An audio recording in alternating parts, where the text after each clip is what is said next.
Okay, so we just put the transfer case in after a rebuild,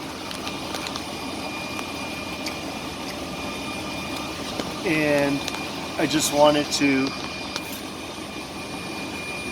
get this recording.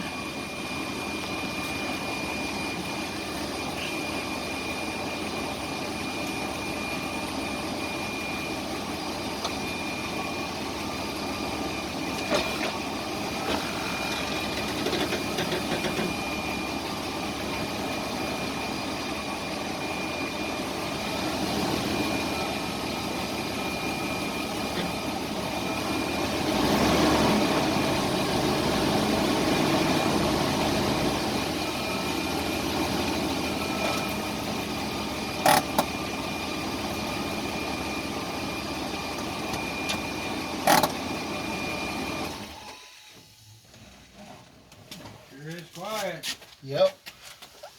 So after a transfer case rebuild, gonna call this one good.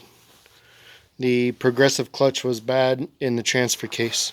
So if anybody has that noise, that's where you're at. Anyways, have a wonderful day.